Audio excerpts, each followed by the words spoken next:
बिस्मिल्लाहिर्रहमानिर्रहीम, अस्सलाम वालेकुम। मैं हूं आपका होस्ट चौधरी इरफान ज़ीर, आपको स्पोर्ट्स में वेलकम कहता हूं। नाज़रीन, क्रिकेट के हवाले से बात करें तो आज बड़ी अच्छी खबर कि पाकिस्तान ने इवेंचुअली लास्ट T20 मैच में 42 रन से विक्ट्री हासिल की। जो एक लॉसेस का एक कंटिन्यूटी थी वो काफ़ी लंबी हो चुकी थी और ओबियसली एक जीत मस्ट रिक्वायर्ड थी पाकिस्तान को।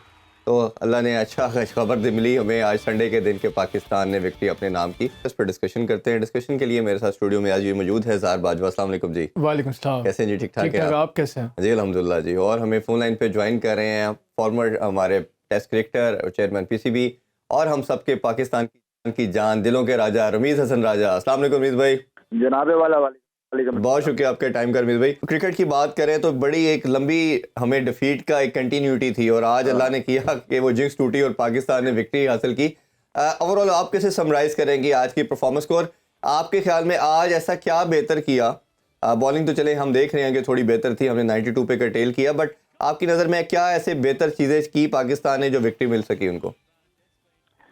देखिए, एक तो पांचवें मैच में इन्होंने न्यूजीलैंड को सही चाबी लगा के इनका ताला खोला। तो ये आजकल ये बहुत लंबा अरसा हो जाता है। अगर आप 4 मैच हार के और 5वां जीतते हैं, इसकी मतलब यही है कि फॉल्ट लाइन्स तो आपकी डेवलप हो गई हैं। अच्छा आज किया कि आई थिंक रिसोर्सेज का बेहतर इस्तेमाल था। अभी इजहार बात कर रहे थे, फील्डिंग ठीक ठाक थी और फिर ये कि एक फाइटिंग एफर्ट दिखा, क्योंकि ये पिच इतनी अच्छी नहीं थी खैर और न्यूजीलैंड फंस गया स्पिन के अगेंस्ट। मगर वरीसम बहुत सारे चीजें हैं इस सीरीज के बाद। और अगर मैं आप जल्दी मोटी चीजें यही है कि अगर आपके हारिस रऊफ 12th मैन बन सकते हैं और जो आपके स्पिनर्स हैं वो डोमिनेट करें और फास्ट बॉलर्स जो हैं वो बैक सीट ले लें, तो इसका मतलब है कि बड़ा टॉप सी टर्विंग ही आपका बॉलिंग अटैक हो गया हुआ है जी। फिर उसके बाद बैटिंग जो है वो आपने पोजीशंस बदल दी और पोजीशंस बदलने से देखें क्या होता है। एक तो आप मेंटली डिस्टर्ब हो जाते हैं। जावेद मियांदाद पूरे अपने करियर में नंबर 4 पे खेले हैं, उनके साथ कोई छेड़खानी नहीं की। जो ओपनर्स थे वो फिर ओपनर्स रहे, जो भी थे, जितने अरसे के लिए भी उनकी शेल्फ लाइन थी, उनको कोई छेड़खानी करके मिडिल ऑर्डर में कभी ओडीआई क्रिकेट में नहीं किया। तो ये जो होता क्या है कि एक तो मेंटली बहुत एफर्ट लगता है ओपनर को अगर आप मिडिल ऑर्डर में खिला दें और मिडिल ऑर्डर से किसी को ओपन में खिला दें, क्योंकि ये आसान नहीं होती है ट्रांजिशन, आपका टेम्परामेंट नहीं होता। फिर तीसरी बात यही है कि आप देखें ना, बाबर आजम नंबर 3 के ऊपर फील्ड खुल जाती है, उनकी लॉन्ग द ग्राउंड शॉट्स जो है वो पकड़ी जाती हैं, तो उनको एक पहले 6 ओवर्स में एडवांटेज वो नहीं। फखर जमान 4 नंबर पे फील्ड खुल जाती है और 50-50 हिट मारते हैं वो, तो वो वहां पे जाके वो फिर 25-30 के ऊपर आउट होना ही होना है उन्होंने, क्योंकि रमीज़ भाई, बैटिंग है। अगर इसमें मसाइल की बात करें तो हमने देखा कि मॉडर्न जो क्रिकेट की डिमांड है उसमें पाकिस्तानी प्लेयर लैग कर रहा है। हम इंटेंट की बात करते हैं, गेम अवेयरनेस की बात करते हैं, तो इन सारी चीज़ों में लैग कर रहे हैं। क्वालिटी स्पिनर्स की हमने बात की, वो हमारे पास नहीं है। पेसर को रन्स बहुत हो रहे हैं, 12-13 की इकॉनमी से हर बॉलर रन्स दे रहा है। बैटर के अंदर भी वो पावर हिटिंग नहीं है जो हमने फिन एलन की नज़र आ रही है। हमारा बैटर खेल रहा है 130-35 के स्ट्राइक रेट के साथ, फिन एलन खेलता है 200-250 के स्ट्राइक रेट के साथ। तो इतनी बॉलें खेल के हमारा प्लेयर बाइट नहीं करता, उनको हर्ट नहीं करता। वो कहते चले खेल रहा है, इतना ही टोटल बनाएगा जो चेजेबल है। तो ये जो माइंड सेट है, जो अप्रोच है, इसको कैसे बदल सकते हैं? और दूसरा, आज इसी के साथ पैरेलल जी पे रोक रहा हूँ आपको, मैं आपको करेक्ट कर रहा हूँ। करेक्ट इसलिए कर रहा हूँ कि ये जो टीम सेलेक्ट हुई ना और बैटिंग की टीम, ये इस बेस के ऊपर सेलेक्ट हुई कि जी हमने स्ट्राइक रेट के इशू को एड्रेस करना है जी। और क्योंकि पाकिस्तान का स्ट्राइक रेट ठीक नहीं है। अच्छा, वो ठीक है, आपकी मंतक शायद ठीक होगी, मगर स्ट्राइक रेट के लिए क्या आपके पास वैसे प्लेयर्स हैं जो कि इस स्ट्राइक रेट को 10 रन तक सिर्फ मुनस्सिर ना हो पाकिस्तान की क्रिकेट टीम, उसको 40 पे ले जाएं, स्कोर करें या कोई इम्पैक्ट क्रिएट कर सकें? मैं भी 6 बॉलों में 15 रन तो इस उम्र में मैं भी कर लूंगा, क्योंकि मुझे पता है मुझे 15 रन ही करने हैं ना जी। तो ये जो आप बात करते हैं ना कि इंटेंट और ये कि ये खेलते रहते हैं ऐसे, आपने इस जो सबसे ज्यादा खौफनाक चीज है कि आपने जो नए लड़के थे जिनको आपने स्ट्राइक रेट के बेस के ऊपर सेलेक्ट किया और नारा मारा कि इनको मौका नहीं मिलता है, इसीलिए जो है ये 3-4 प्लेयर्स की यहाँ पे मोनोपोली है और इसलिए पाकिस्तान टीम आगे नहीं निकलती है। तो आपने देख लिया उसका रिजल्ट क्या हुआ कि हमारी बेंच स्ट्रेंथ कितनी पीछे है compare to India for example. तो ये जो इंटेंट होती है ना, ये ठीक है, इट्स अ ग्रेट वर्ड, मगर आपको फिर अब पता चल गया है कि पाकिस्तान कितने पानी में है पाकिस्तान कहाँ पे एक्सपेरिमेंट कर सकता है, कहाँ नहीं कर सकता और कहाँ बिल्कुल नहीं कर रमीज भाई मैं बिल्कुल समझ रहा हूँ। मैं इसी के साथ दूसरा क्वेश्चन भी जोड़ना चाह रहा था ताकि क्लैरिटी मिल जाती।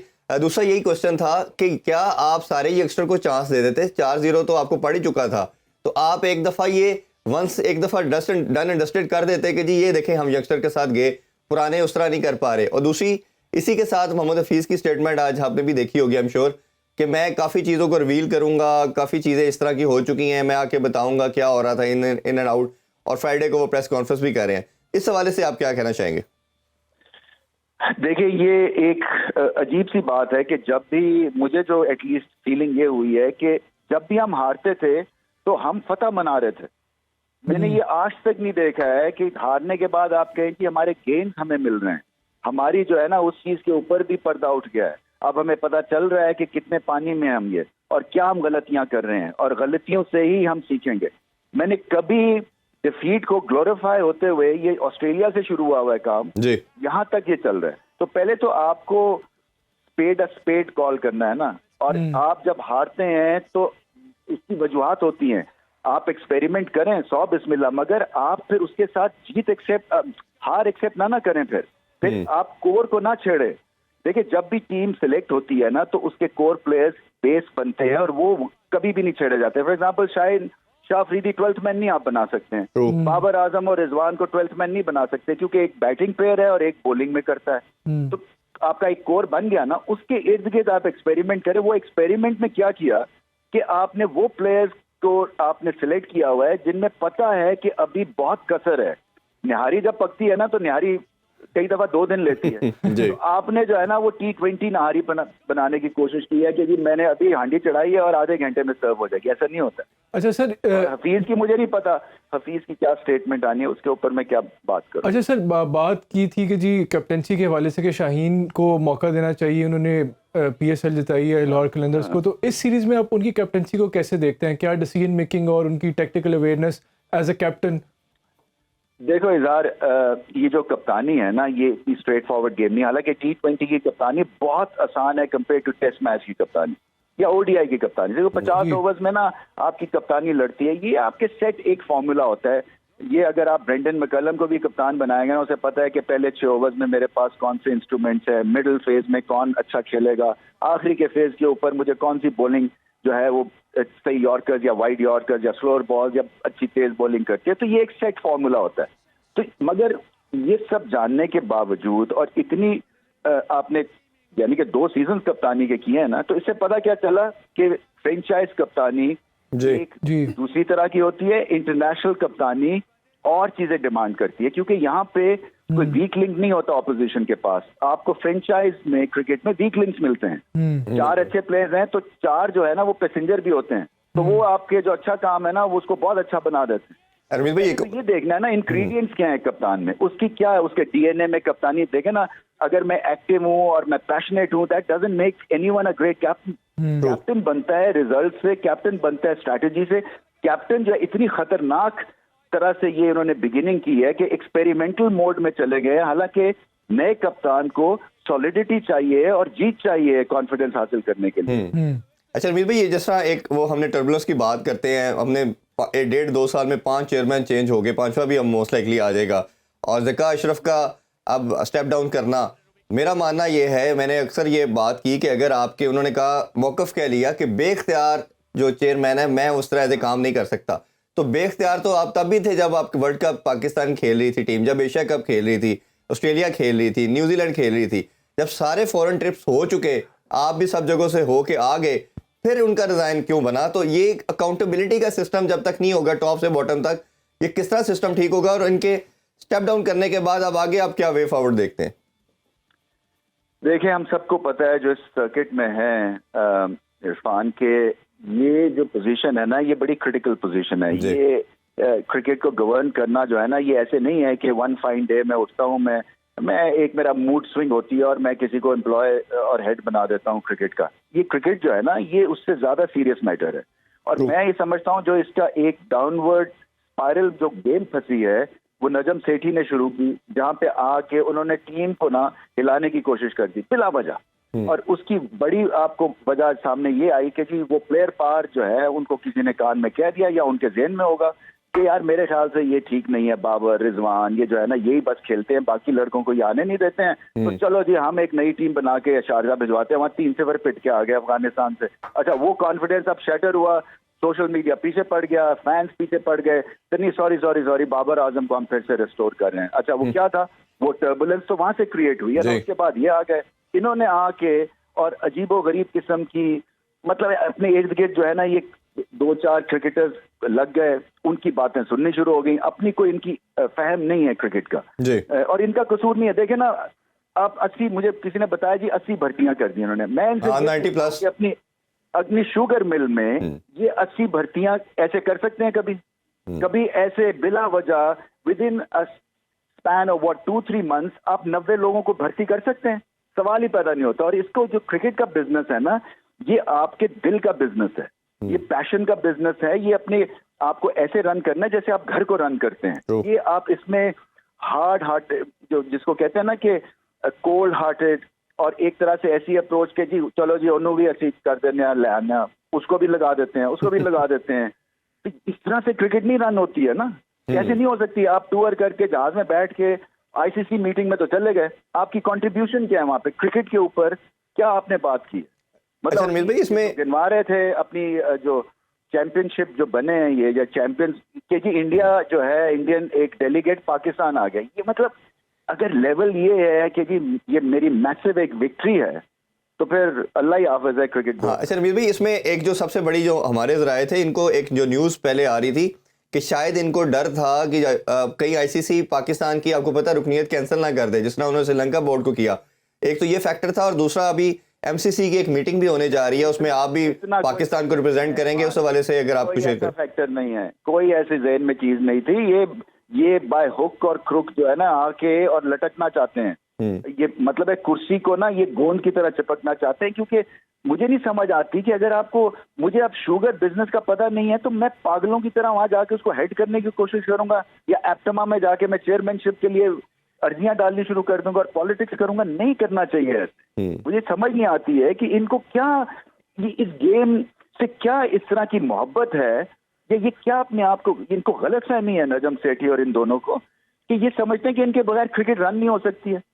हद होगी। और फैंस जो है वो भी पीछे लग जाते हैं, वो 2-4 मीडिया के बंदों को ये लगा लेते हैं अपने पीछे, क्योंकि इनको पता है इन्होंने बार बार गलतियां करनी है, कुल्हाड़ी मारनी है पांव पे, तो वो इनकी बचत करते हैं आके टेलीविजन के ऊपर। ये इस तरह से गेम बनाते हैं ये, और क्रिकेट जाए भाड़ में। हाँ नौकरियों के चक्कर में। जैसे प्लेयर पावर की आप बात करें, अगर बहुत ज़्यादा प्लेयर पावर्स और कुछ खिलाड़ियों के डिसीजन कॉल करने लगे कि जी किसने खेलना है, टीम में खेलना है और किसने किसी फ्रेंचाइज क्रिकेट के लिए किसी लीग में जाना है, तो ये भी क्रिकेट के लिए नुकसानदेह नहीं है?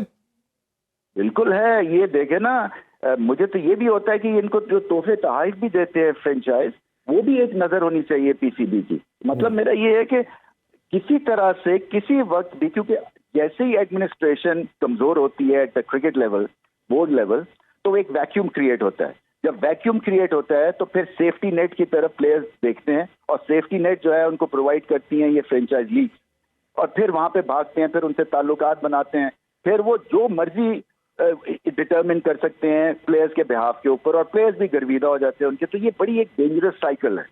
तो आपको क्या करना है, आपको विन ओवर करना है प्लेयर्स को, आपको इनको अच्छे तगड़े पैसे देने हैं, और उसके बाद माहौल देना है इनको जहां पे सियासत ना हो, जहां पे एक तरह से मेरिट बेस्ड आपकी सिलेक्शन, और सिलेक्शन भी आप देखें ना, आपको टैलेंट का पता ही नहीं है, आपने सिलेक्शन जो कर दी है वो ऐसे कंसिस्टेंटली मैंने इतनी मार पड़ते हुए कभी भी पाकिस्तान टीम को नहीं। ऐसे ही है, वर्ल्ड रिकॉर्ड बना है पाकिस्तान के अगेंस्ट जी।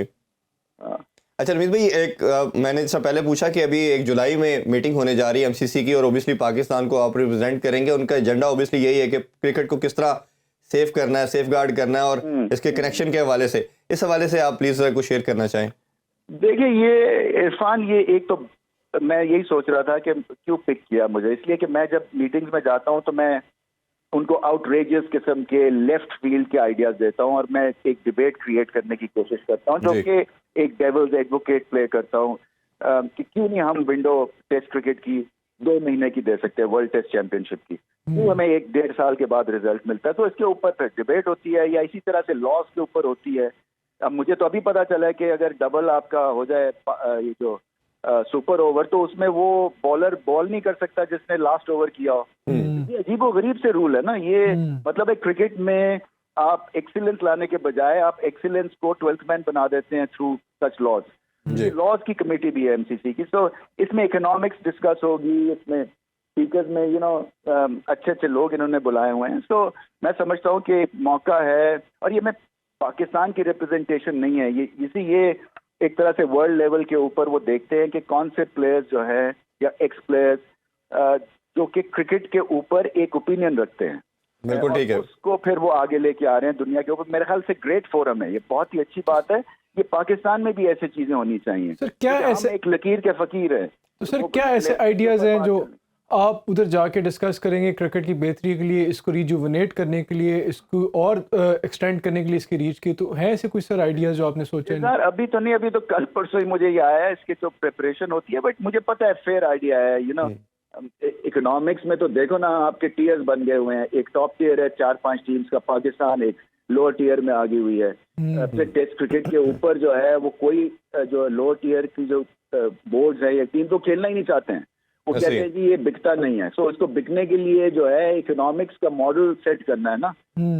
तो जब तक कि इसको आप वर्ल्ड लेवल के ऊपर इम्पोर्टेंस नहीं देंगे कि सेकंड टीयर की जो टीम्स हैं उसको ऐसी शेड्यूलिंग दे कि वो फर्स्ट ईयर की शेड्यूलिंग के मुताबिक हो ना। अभी क्या होता है, अभी आपको अपने नेबर देख लेना, उनको बेस्ट टीम्स मिलती है, उनका बेस्ट सीजन एक डिफाइन हो गया हुआ है। हमारा अभी तक सीजन ही डिफाइंड नहीं है। हमें जो मिलता है ना वो हम कभी जुलाई में करा लेते हैं, कभी सितंबर में सीरीज हो जाती है, कभी ठंड जनवरी में हो जाती है। ऐसे टेस्ट क्रिकेट जो ऊपर नहीं जाएगी ना, सो इसकी इकोनॉमिक्स को करना है, फिर उसके बाद बहुत सारी और चीजें। सो और वो रमीज भाई अभी तो मेरा ख्याल है हमने याद ही नहीं पड़ता 5-6 साल से 5 टेस्ट मैचेस कभी नहीं खेले, 2 या 3 टेस्ट मैच से ऊपर हमें टेस्ट मैचेस नहीं दिए जाते। तो कैसे हम पाकिस्तानी उसमें ग्रो करेंगे, फ्लरिश करेंगे? तो एक बड़ी इसमें लंबी डिबेट और एक अर्ज चाहिए। बहुत शुक्रिया रमीज भाई आपके टाइम का। इंशाल्लाह फ्यूचर में आपको दोबारा टाइम देंगे। अभी एक छोटा सा ब्रेक लेते हैं जी, ब्रेक से वापस आके मजीद डिस्कशन करते हैं। Stay with us.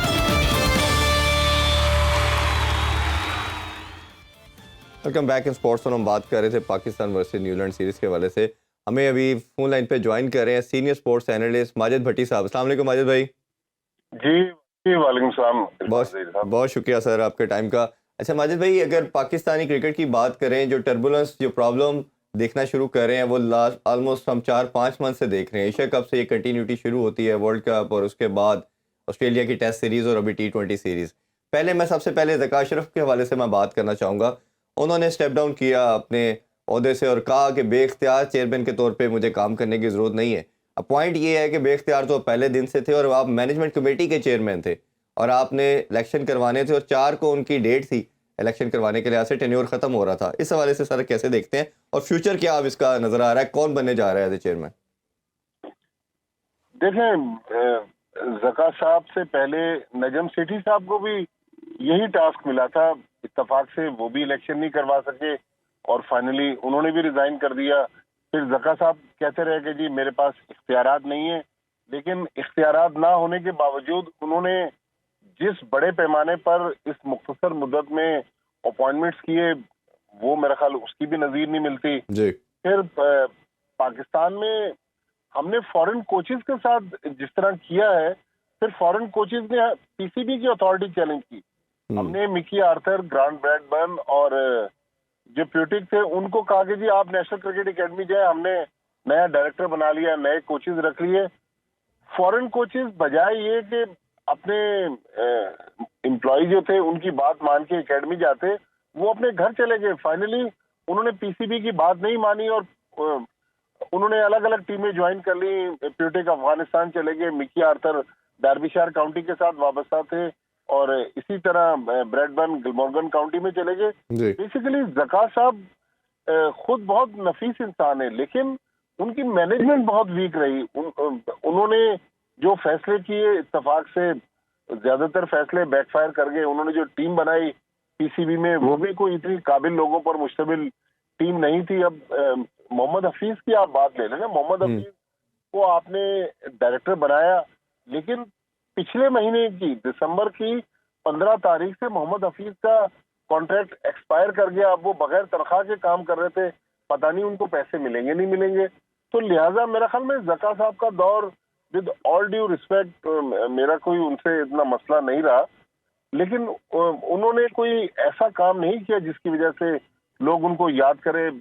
तब्दीली बराए तब्दीली नहीं होनी चाहिए, तब्दीली बराए इस्लाह होनी चाहिए। पाकिस्तान ने वर्ल्ड कप की मेजबानी की है, पाकिस्तान एशिया कप अपने मुल्क में करवा चुका है, लेकिन आज हमारे क्रिकेट बोर्ड का जो हाल है, मेरे ख्याल में इतना नॉन प्रोफेशनल रवैया हमने तो बहुत अरसे बाद देखा।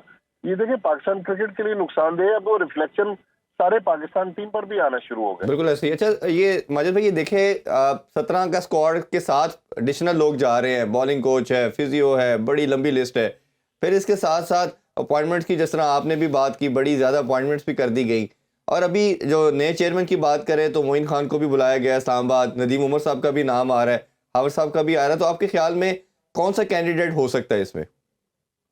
देखिए इरफान साहब, कल मैं एक और टॉक शो में अपने एक और एंकर दोस्त को बता रहा था, आप तो टेलीविजन के दौर के लोग हैं, हम पुराने दौर के लोग हैं। जब अखबारात से हमने अपने कैरियर का आगाज किया तो उस जमाने में जब सिलेक्शन कमेटी चेंज होती थी और मुख्तलिफ कयास आराइयाँ शुरू होती थी, तो कुछ ऐसे मखसूस चेहरे थे जो तकरीबन हर सिलेक्शन कमेटी में होते थे। तो वो कहते थे कि यार हमारा भी नाम इस लिस्ट में डाल दें। कि मिसाल के तौर पे आपने 5 सिलेक्टर्स के नाम दिए जो मुमकिन हो सकते हैं, तो छठा नाम फर्जी डालना पड़ता था उन लोगों को खुश करने के लिए। तो मेरा नहीं ख्याल इसमें कोई सदाकत नजर आ रही है। जो मुझे समझ में आ रहा है, जो मैंने पीसीबी का 2014 का जो आइन पढ़ा है, उसके मुताबिक जो चीफ इलेक्शन कमिश्नर है शाह खावर, मेरे ख्याल में उनको पूरी मुद्दत के लिए पीसीबी का एक्टिंग चेयरमैन बनाकर कहा जाएगा कि आप इलेक्शन करवाए। देखिए वो लोग जो खुद इलेक्टेड नहीं थे, वो अब आज क्लेम कर रहे हैं कि हमें इख्तियारात नहीं दिए गए। तो भाई आपने बेइख्तियार ओहदा कबूल क्यों किया? बिल्कुल ऐसे ही है। बगैर इलेक्शन के वो ओहदे पे आने के लिए क्यों हामी भरी? तो मेरे ख्याल में एक डेमोक्रेटिक सेटअप पीसीबी में आना चाहिए, 3 साल के लिए चेयरमैन बना दे। और जो देखिए, मैं इरफान साहब पिछले काफी हफ्तों से इस चीज पे जोर दे रहा हूँ और अपने दोस्तों को कह रहा हूँ कि अगर ये चीज हो जाए तो इससे पाकिस्तान क्रिकेट को फायदा होगा। हमें एक ऐसी मुत्तफिका पॉलिसी बनानी चाहिए जिस तरह दूसरे मुल्कों में है। उस पॉलिसी के बाद चाहे रमीज राजा है, चाहे एहसान मानी है, चाहे नजम सेठी है, चाहे ज़का अशरफ है, वो पॉलिसी नहीं चेंज होनी चाहिए। हमारे साथ शख्सियात के साथ साथ पॉलिसियां चेंज हो रही है। मेरे ख्याल में ये जो पॉलिसी चेंज हो रही है ना, हर चेयरमैन अपने मर्जी के अपनी पसंद के लोग ला रहा है, उससे पाकिस्तान क्रिकेट को नुकसान। उसमें ये बड़ी बात की जाती थी कि इन्होंने 6-7 मंथ के बाद बेख्तियार का नजर आया जब सारे फॉरेन टूर कर दिए गए। और दूसरा मसला ये भी है सर है कि अगर हम पीएम की बजाय प्रेसिडेंट को दे देते हैं, पैटर्न इन चीफ, तो ऑब्वियसली एक सोल्यूशन ये भी हो सकता है कि चले एटलीस्ट प्रेसिडेंट अपना टेन्योर पूरा करता है। मेरे साथ इज़हार बाजवा है, ये भी क्वेश्चन करना चाहते हैं। आपके ख्याल में क्या ऐसी पॉलिसी होनी चाहिए, उस पॉलिसी के क्या फीचर्स होने चाहिए, कैरेक्टरिस्टिक होने चाहिए जिसकी कंटिन्यूटी रहे, बेशक जो नाम चेंज होता रहे, चेयरमैन चेंज होता रहे?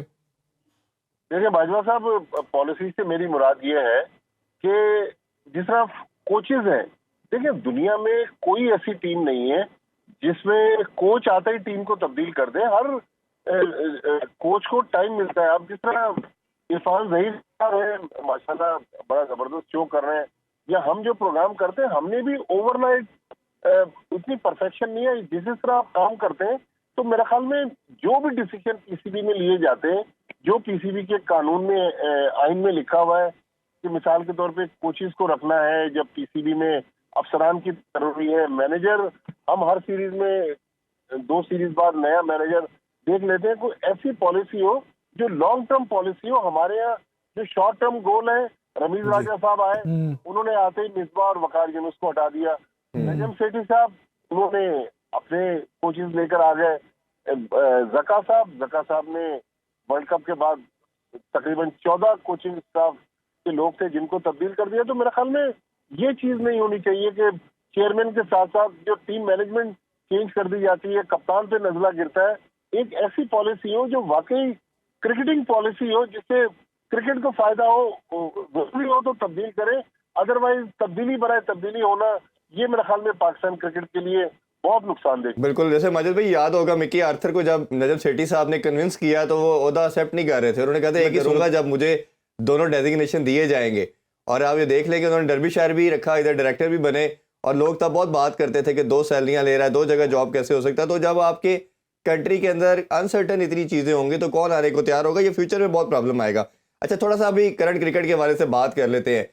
मैं इरफान साहब जी मिकी आर्थर का इशू वाइंड अप कर दूं। जी जिस दिन पाकिस्तान वर्ल्ड कप में कलकत्ता में इंग्लैंड के खिलाफ आखिरी ग्रुप मैच हार के टूर्नामेंट से बाहर हुआ, तो मैं भी वहां प्रेस कॉन्फ्रेंस में था। मिकी आर्थर से सवाल हुआ कि भाई पाकिस्तान में तो हर टूर्नामेंट के बाद एक स्केपगोट बनाई जाती है, तो अगर आपकी टीम क्वालिफाई नहीं कर सकी सेमीफाइनल के लिए, तो अब आप पाकिस्तान में अगर आपको हटाने की कोशिश की गई तो आप क्या करेंगे। तो उन्होंने बर्जिस्ता ये बात कही कि मैं डार्बीशायर काउंटी चला जाऊंगा। तो मेंटली मिकी आर्थर उसी वक्त से उनको पता था कि पाकिस्तान में ये चीजें होती हैं। बिल्कुल ऐसा ही है।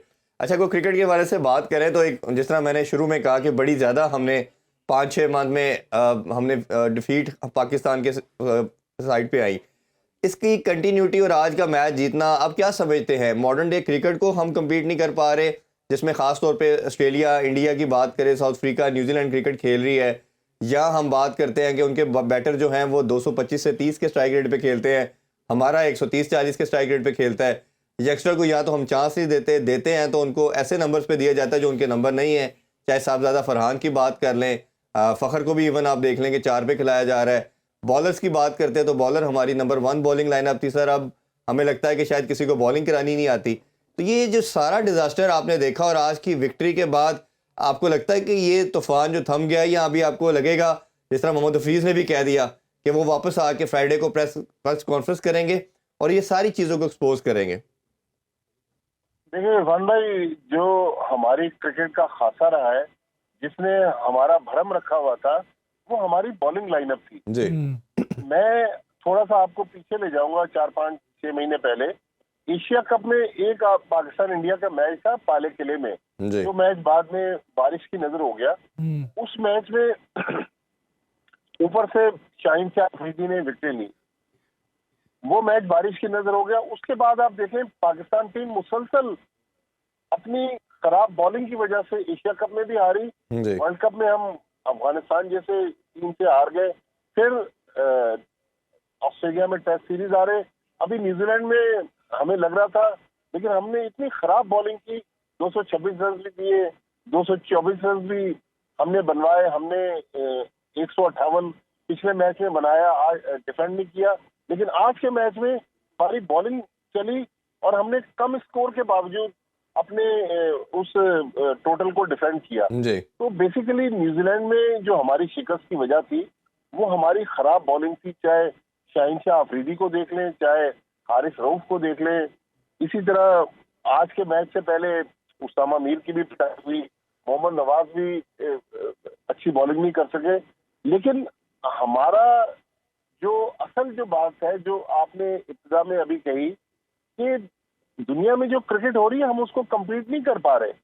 वो खेलते हैं 250 के स्ट्राइक रेट से, हमारे अगर बाबर आजम 50 कर भी जाए और पाकिस्तान टीम फिर भी हार जाती है, लेकिन उनका स्ट्राइक रेट 160-170 के दरमियान रहता है। तो अब मेरे ख्याल में इंटरनेशनल क्रिकेट की जो रिक्वायरमेंट है वो मार धाड़ वाली क्रिकेट है T20 में, तो हम मेरे ख्याल में उससे पीछे हैं। अब हमें अपने फर्स्ट क्लास सिस्टम की भी हम बात करते हैं ना कि लड़के फर्स्ट क्लास नहीं खेलते।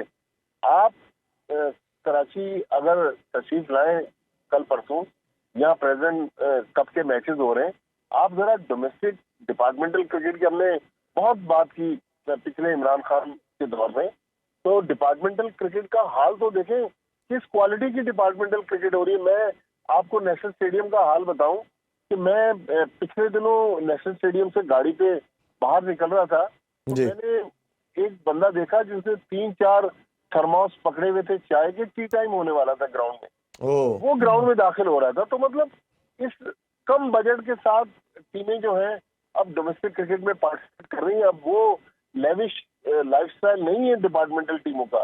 तो मेरा ख्याल हमें अपने क्रिकेट सिस्टम को भी देखना है। अगर डिपार्टमेंट टीमें नहीं बनाना चाहते तो जबरदस्ती हम उनको, यह हुकूमत क्यों प्रेशराइज कर दिया। देखना नेशनल बैंक सरकारी बैंक है, उसने अपनी टीम ही नहीं बनाई, जो बड़े बैंक जी। थे प्राइवेटाइज हो गए, अलाइड बैंक, हबीब बैंक, यूबीएल, वो अब अपनी टीमें बनाने के लिए तैयार नहीं है। तो हमें अब अपना, जो मैं एक पॉलिसी की बात कर रहा था ना, उसमें हमें अपनी डोमेस्टिक क्रिकेट की पॉलिसी भी देखना है कि बिल्कुल क्या ऐसा ही है। हमारी क्रिकेट इतनी अच्छी हो रही है जिससे हम इंटरनेशनल क्रिकेट में कम्पीट कर सकें। चलें, तो अभी कोशिश करेंगे कि फ्यूचर में नेक्स्ट वीक इस पर डिटेल में बात करें। सर भाई आपके टाइम का बहुत शुक्रिया, माजिद भट्टी साहब आपके टाइम का बहुत शुक्रिया। इंशाल्लाह आपसे मुलाकात होगी नेक्स्ट वीक। अपना बहुत सा ख्याल रखें। अल्लाह हाफिज़। पाकिस्तान जिंदाबाद।